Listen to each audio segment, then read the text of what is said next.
Ole zanina Gospel Music Ministry Fellowship local zong te lalpa isu amingin sibai kabu ka cheu Gospel Music Ministry lama kan ho tu te abik takin puhruai tenen hian rongbol ho na tur remchang tengai toin kanin be photo thina amai ro chu hun remchang kan nei thei me lova bial lama ko than thil trul te lo tam deu thina wangin voinga mosat kanin biak nuwa zanin na tan hian hun remchang tak mai pathian in min han siam saka an nin du sak tak mai hetiang rongbol na chan vo lu tak mai min han chan tir te tin sumi ti thei tura pathian khongai na ro pui tak mai kan chang tele nang ni ho ne na pathian kan han pola kan han choi moi ho thei te hi kalom hle ani zanina hian pathian thu kan zir ho tur kan thu soi tur thu puyata na kan vua chu ro luber isua ti ani ro luber isua ti mai thei ania ma ro chu ro luber isua ti mai kha ka phal se lawa ro luber isua ani kan thu pui chu pathian thu thiang lim lo ngai thlai la chanchin tha mathai ziak bungruk chang som pakua atanga chang som ni pakhat kan chiaranga tin peter le khathon pakhat na bung khat chang thum le chang li thu kan chiaranga johana le khathon pakhat na bung ni chang som panga atanga chang som pasari thu kan chiar le donani chanchin tha mathai ziak bungruk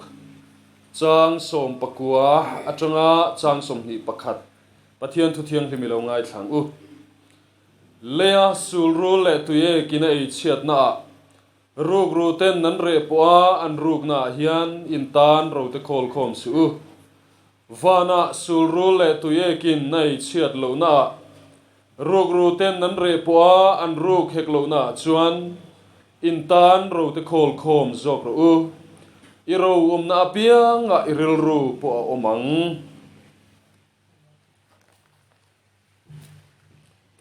Peter le khathon pakhat na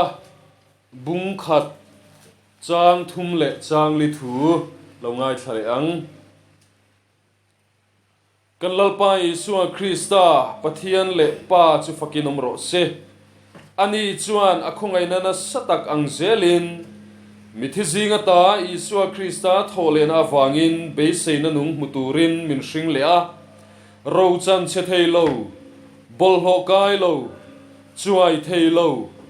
vana intana khek chu mu na turin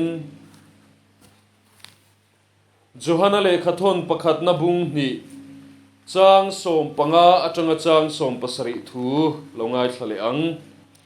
khovel hi mangai su la khovel athilom te po hi mangai hek su mi tu point khovel hi a mangai chuan pa mangai na ama omlo khovel athilom zong zong ti sachak na te mit chak na te dam chung ro pui na lem te hi pa chua kanilova khovel chua kani zok si a khovel hi achak na te chopin aboral me kani pathian du zong ti tu ero chu kumkhua in a om rengang lalpana thu thiang lim kan chiarte malmin som sakro se amen kan soi tuang khan zanina hian ro luber isua ti thu kan soi donani e khofela hian mi hringten ro kan nei thina chung kan ro te chu thil mu theile khoi theite kol theile von that theite annia entinan kanin le lo te kan sum le pai te kan lir theile bungrua chi sang sang te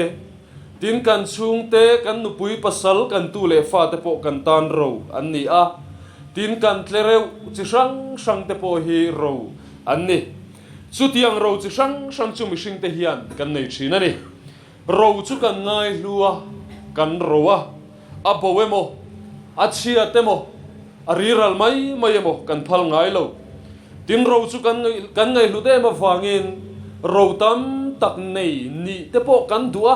atum te po kan tum thina ni chu tianga he ko vela ro sum le pai tam tak nei te in le lo tha nei te lir thei le bung ro lu tak nei te chung le khat leina tam tak nei te chu mi van nei le mini hlomal som na donga te kan ngai thina amaro chu tiangang ro thil nei velo te ro chu mi van duai mi khongai tha ka te po kan ngai thin ani tin ko vela kan lo pian chu hian mi hring hian kan nunina amamo thil chi sang alo oma kan du zong thil chi sang alo oma chung thil te chu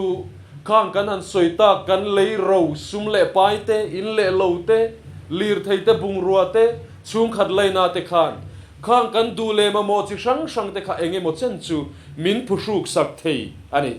kan tan an changkaya kan tan a hlut na tam tak nei ani chu wangin mi hring tan chuan he ko vela ro nei tura tho rim te tai mak chua te ngai tu na sem te hi kan ti mak mo ani amaro chu chung kan lei ro te chuan he ko vela kan lo pian chu a mi hring kan ni na kan mamo fam kim kan mamo bul pui min pem tiero hi chu kan ngai tu angai ni kan lei ro te hi an hlu ke ni pon kan ngai hlu kan ro nei kan dua nei kan cha ka kan thok rim thin amaro chu tiang taka kan ngai hlut le nei kan chak thin te chuan kan mamo bul pui min petak zetem kan nun anti fam kimem ti hingun taka kan ngai tu angai ni mishing nu na mamo em lim na te lom na te lungoi na te khamuan na te hi kan le ro te hian min petak taken ti te po hi kan ngai tu angai ni chung sing mi a thena zar te chu min pe ni mai thei ma se lei ro sum le hausak na nei tama piang te hi mi lim berber te an niam champai ko puya ngei po hian concrete building nei lian hi mi thamuang berber te an niam sum le pai nga berber te hi mutui berber te an niam ram nga piang te hi nun nuam le om berber te an niam an ni vek lovani ti ro an ni vek lovani ti kan hre thayang thuziak pakhat moi tak mai a oma chuta chuan heti hian an ziaka sum hian in ro pui taka satheya nima sela chu in ro pui taka chung ko hlimna a lei thei lovani sum hian ei le in tur tui nai tak te a lei theya nima sela chung ko kima hlim taka cholui kil ho theina a lei thei lovani sum hian khum moi le mut bulum nuam le dub nuam tak te a lei theya nima sela chu khuma thin thia thamuang taka mut tui theina chu a lei tel thei lovani ti in an soi thina ni a dikle inarin om he ko vela hian mi hring te hi eng chen nge kanom dona heng kan lei ro kan ngai hlut thin kan buai pui thin nei kan chak thin te po hi eng chen chi ange kan kuta anom don eng chen chi ange heng thei kan tan an tangka yanga eng chen nge kan mamo don ti te po hi kan ngai tua atul le ani mi hring ni na hi kan ni na tho bul tak kan chui don chuan pathiana ani mi hring chu pathian ina asiam pathian tho ti nun ato pa pathian ne na bok kirle tur ani chu kan nuna hian kan hriat sian atul le mai he ko vela hian ro sum kan ngai hlu kan du kan uma kan zonga kan chak thin ti ro u nima sela kan nun hi kan ro sum te ni lovin he keima ni nun hi kan tharau hi kan in le lo ni lovin kan motor ni lovin kan poisa ni lovin ka tharau hi asiam tu ne na kir le don chuta chuan khoi nge ngai hlu tur chu kan hre thayang ti ro u thai hi le tangin kan pot chuaka thataka en kola ra tamle zual tur kan du chuan eng tin nge kan ti thin motor changkang deuh chunga vada ila anung thadu ngotangem a thang duang viau lo mo tro ani lo le cheng zanga clip lir mai suitcase khatlat zinga hian kha thai kha vada aveta ila adu lu angem le ani lo le concrete in ro pui em mai a chunga dar thalang le floor tiles mo em mai in phana hian vada veta ila sofa chunga te khan vada ila ara chadu viawangin ra chadu lawang tiru nun po anung thei lawang khai chu acho na leya bok kan phunanga chuta chuan alo nung theianga alo thang duanga ra achua theiang unau tu zanina hian kan nun hi min petu pathian ne na kirle turani angin pathiana ain phun lo chuan anung thei lawanga ara thei lawanga thang duang thei hek lawang zanina hian chutianga min siam tu pathian ne na in zom hi mi hring mamo bulpui ani a chumi min nei tir tu chu Isua Krista hi ani chu wangin lali so hi ro lu berani kan ti ani tin khovela hian mi hring te hi rei lo te cham turin kan lo pianga kum hlun tur kanom lo kan soyang khan he kan taksa vaivuda siam mi vaivuta akir le anga troi ralang Sarawero chu siam tu ne na akir le ang tin pathian thuin min shrila he khovela hian khual zin anga rei lo te cham tur lo piang chuak kan ni Bible chuan kan leidam hun chung rei lo zia soya innun na chu enge ni chum rei lo te lo langa ral le thinang hi in ni si min ti ani kan nun na hi rei lo vani tiro u kan chat lai hun te kan vul lai ni te hi a rei don lo ani chumi nuwa chuan kan leidam chung ni kan man liam nuwa chuan mi zong zong hian chatuan kan ma chon don top chin nei ve to lo turin kan leidam chung ni chu rei lo te top chin nei tur ani a nima sela kan dam chung ni kan man ral nuwa hian top chin nei ve to ngai lo tur chatuan kan ma chon theu don ani chu chatuan lo om tur atan chuan he kharau hian nunna amamo a chu chatuan lo om tura chuan nunga om theina turin chatuan nunna amamo ani chu chatuan lo om tura nunna chu chatuan kan ma chon huna ni lovin tu na kan nei angai leitak sapu kan om lain kan hring chan lai ni a hian chu chatuan nunna chatuan kan ma chon hunami tur chu kan nei angai chu wangin chu tiang anga chatuan lo om tura nun na kan nei theina tur chu kan lei ro te hian min pe thei lo turu tunge chatuan nun na poisa a lei thei om tunge chatuan nun na sumle pai le bung ro pui manga lei thei om tunge thiam na le fin na manga chatuan nun na lei thei om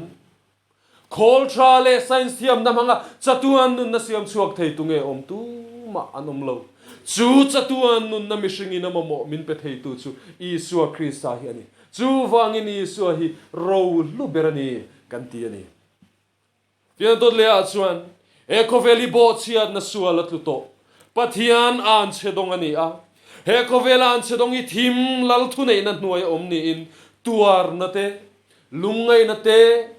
mangan na ten ni tinin min sim fo thin chung te awang chuan kan lungai atro kan trap thin chung te awang chuan bei dong in lungai in kan oma chung te awang chuan ko har le shom takin kan oma dam thak nel na po nei theilo kopin sual na tho awang chuan kan room thin chung thil te a chuan kan le ro te hian min chan theilo mi bei dong te ta na bei sei na nunga kan le ro te hian min pe theilova boral mek te tan dam na pe theilova thin lung liam lungai trap zoi te tan hian lom na lim na pe theilo thi lava tha phang thin te tan hian khamuan na le ro sum te hian pe theilo chung zong min pe thei tu le kan melma thina ne lama min ne sak tu chu Isua Krista hi ani chu wangin Isua hi ro lu berani kan ti ani khopui pakhata hian mi hausa afapa pakhat chaune hian anom du na anupui na thi san to a ti chuan chu putar hausa tak mai chuan lemziak angai na hle maya khovel mun sang atangin lemziak ming thang tak te alei khoma la khom thina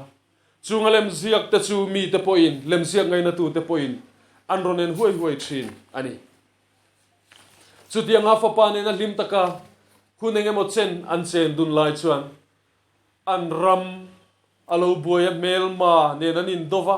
chu da chuan fa pa chu an ram sarkarin sipaya chang turin an ron ko ta tlat mai ti chuan hre tak chungina pa chu akal santa a hunenge mo chen sipaya va chan nu chuan ni khat chu tlangwal pakhat porang reng tak mai hi chu putar in lama afapa ngai takalo nena chuan aron kalani ti chuan chu putar chuan alo dongsong alo welcome chuta putar nena chuan chu tlangwal chuan le kha I pakhat hi ron peya chuan putar chuan an ena an chiar chuan afapa tlangwal angai em mai chu an ral be na hmuna melma te kuta athita ti an ron hriat tir na hi ani a alungai chap zoi mai ni ti chuan chuta chuan chu tlangwal le kha ron petu chuan afapa chan chin te chu athiamang angin an hrila a huai sen zia te mitam tak nun chan nana ral matonga kala chuta melma te kuta thita ani zia te ama chule kha ron petu ngei po chu tlangwal ina achan chu awanga dam kho chuak theani thu te po putar hena chuan a hrilani chu tiar hil mol pa chuan lem ziak pakhat hi chu tlangwal chuan a ron phorle a putar chu pe a kapu hei fapa thita kha alem ka zia saka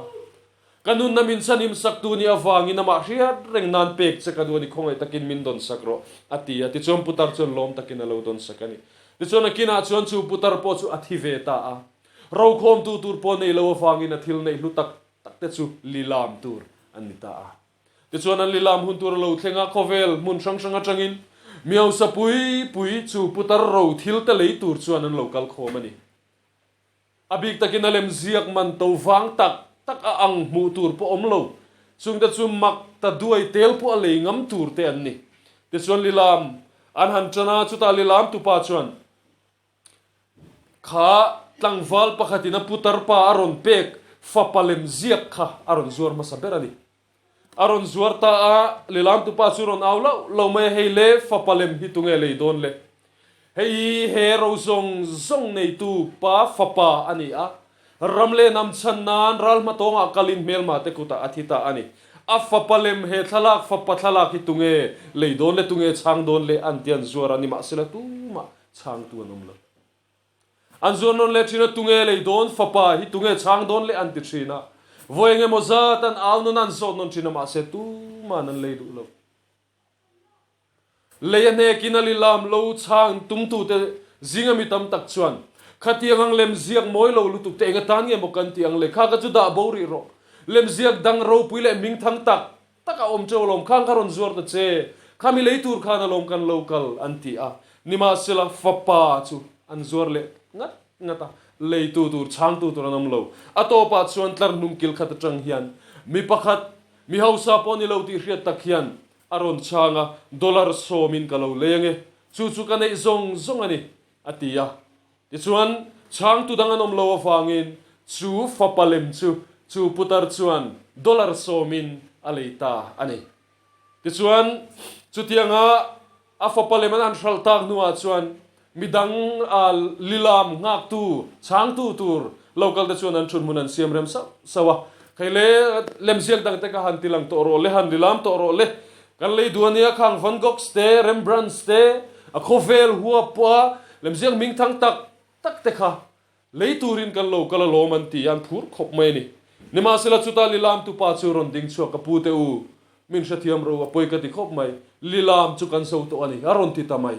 chuta ngai na khelo enge omzia kan la chang chan don chawalom anti anima sela lilam tu pa chon thilom zia ron soya heng ro zong nei tu pa nen hian athi ma khan rem na kan lo siam to a ro khom tu ranil anei lo wangin a ro te hililam tu ran ni nima sela chulilam na chuan afapalem leitu apiang chuan aro zong te hi an nei vek don ani ti in rem na kan lo siam to ani ti in aron soita a ti chuan chu afapalem leitu mana an huan en kol thinta putar rethei tak mai chuan fapalem dollar so ma ale awang chuan chu putar in le lo le ro lu tak te chu aneita ani unau tu mi hring hian kan mamo tam tak kan nei te hi leiro ten min pek thei si lo te an ni tiro pathian fapa isu krista hi leile fana ro lu berani a chu fapa nei tu chuan amamo zong anei ani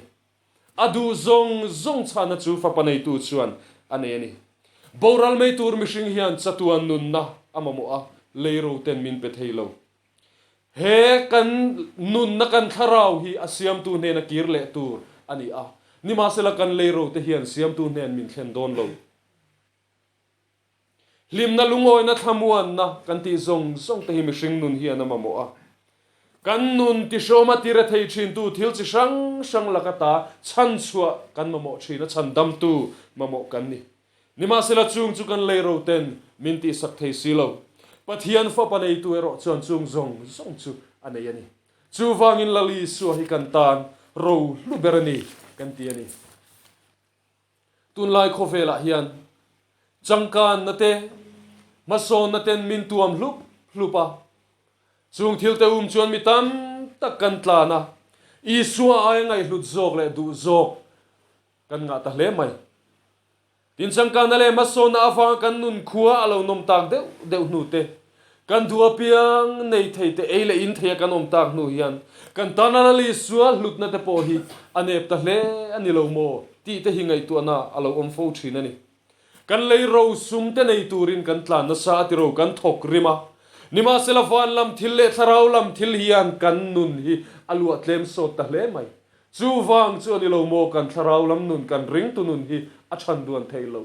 a nge theilo wa apuitlin theilo ko ran te po kan chak theilo na chan hi he khovel thil chatuan dailo thil te hian kan nun min lu sak na sa kan hun tha min ei ral sak na sa kan thiam kan finale kan theina zong chulama chuan kan seng rala khovel thila kan muka chungrela kan thorong si a ti sathila kan hausa kan tharawero apache si ani hi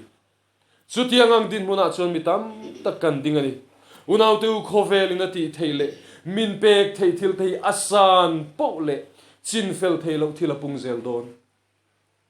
khovel ina kan lom zong min furna sat pole kan tra pui tur thil atam tel don kan bible in finna na sat pole buai na atama shiat na apun pole mangan na apung te na lo soilok vekto chu wangin tun lai khovel har sataka hian kan du thin te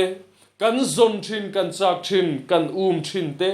kan ril tram tui hal na thin thil zong te ai hian tui hal re na tui nung lui Isua Krista kan ril tram le to lo na tur nun na chang Isua Krista eng ma ro lu nei velo te tan pu achatuan ro lu ber Isua Krista hi eng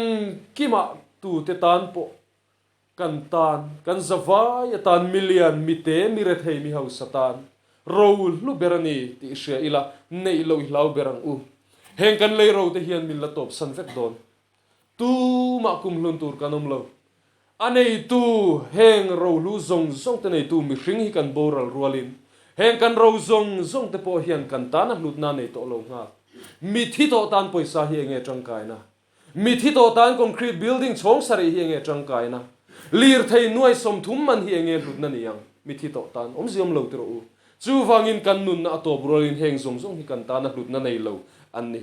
in nga na tla kan om lo Isua Krista chatuan lungpui kan ro lu berero hi chu in nga na tla ani renje ot mena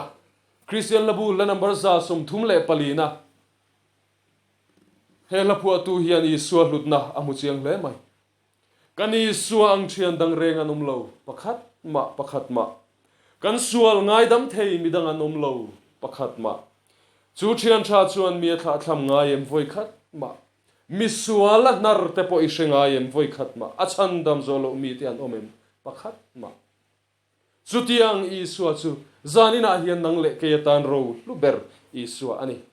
chu Isua Krista chu Pathian mangai na top nei lo chuan nang le ke min lo pe to a kan ti ve tel hau lovin kan in sen so po ni lovin a thon liu in min pe ani kan mamo zia she in tun thlengin zanin thlengin kan hne na hian min chop nai saka ho tui hala piang te u tuya hian local ro u tang kan ei lo te po local ula lei ula ei ro u ani local ula wain le nu te tui tangka pelovina man po pelovin lei ro u tin min so mani Korinthon hina bungli chang saria chuan nima sela thilti theina na satzia chu ke mani hne na mi ni lovin Pathian ta ani theizok na turin chu ro chu hlum bela kan phungani tin tir ko pola na soi chu kan ro lu ber lali Isua Krista chu hlum bela kan phong turani hlum bela eng ti me kan von theyang ake ma om se tro tirko polan lumbela ti chu kan taksa hi ani he kan taksa ve vuta siam hi lumbela ni unau tu lali su hi kan ro lu berani ti sha in he kan le taksa dam lai nge hian kan nuna hian kan thin lunga hian ro lu berani ti sha in kan von atu lani chu pathian thuina min zirtir ta nani chu ro lu Isu Krista chu he khovela kan cham chunga tan le chatua na tan ro lu ber pa pathian nen min shuai thleng tu ani ti isharangang u lalpan kan thu soite malmin som sakro se amen pathian he nei chung chayang lalpa kan pathian min mangai tu kan ti thailo min ti saka kan ngai tu phak lo thleng po ini khongai na le mangai na in na min tho sak thin boral tur te tan chatuan nun na min siam saka misual te tan ngai dam na kong min hon saka lalpa mi bol hlo te ifa min siama bo chatu le lalpa no chu to din huna ding thin kha rolu tu din huna min din tir le ta chung zong chu kan sual tlan na tur min pek ifa pa Isu Krista awang kan chanani lom thu kan thil che kan choi moi che churo lui Isu Krista chulalpa he le kanom chung le chatua na ta na kan ro lu berani ti zanina hian tharin min shia tir le ang che mishing chong kam le thu kan soi fi phak ba po lalpa I tharawin min soi fi sakla kan thin lunga chiang I min tu nge sakla e kovel ro puina zong te ai ro lui Isu Krista thlangtlat tu kan lo ni theina turin kan thu soi te nangina tharin mal min som sakang che ro puina lo ni sela kan lalpa Isu mingin kan dila che amen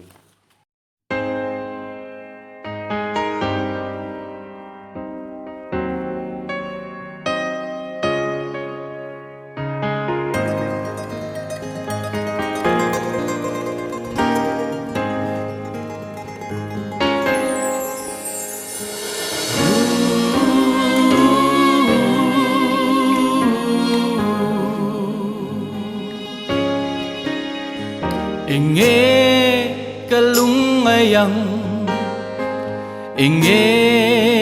kalawang inga nge kaboy fuvang le kovel moy na zong chan don ma ila ro lu Isua kanei kahlau lo kawilo engki ojan don maila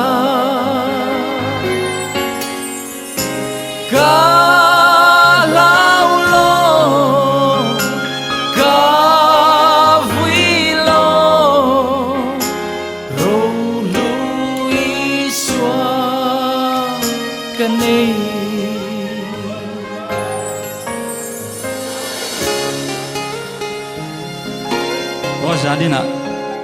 ring tu puite ka Christian puite eg ro lungin nei ve loin en chok turin ka som chewa ro lu Isu hi lo ni ve chok turin pathian in mal som choro sa vel ro puina moina tin reng le sana kalo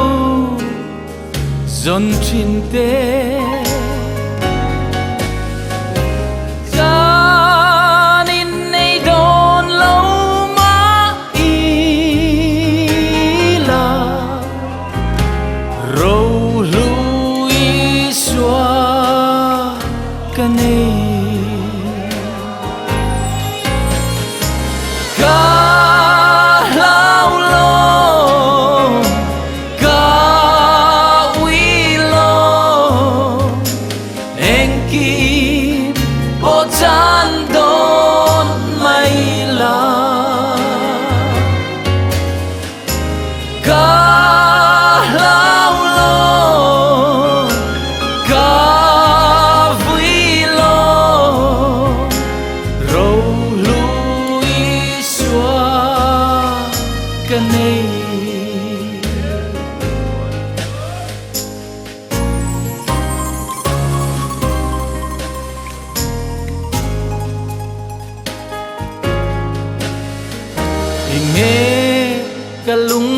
mang enge kazonang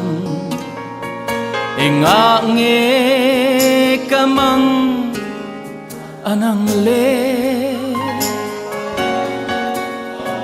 hovel zong po hi bo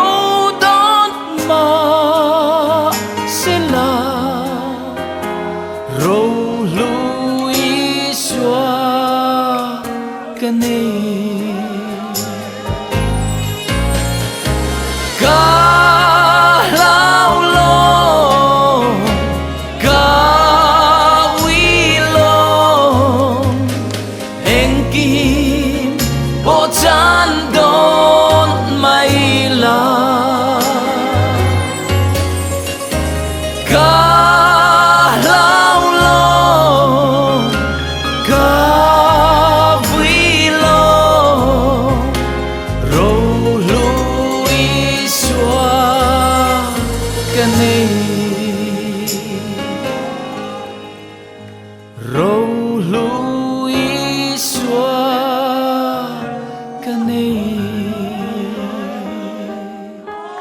Pathian ro pui berot se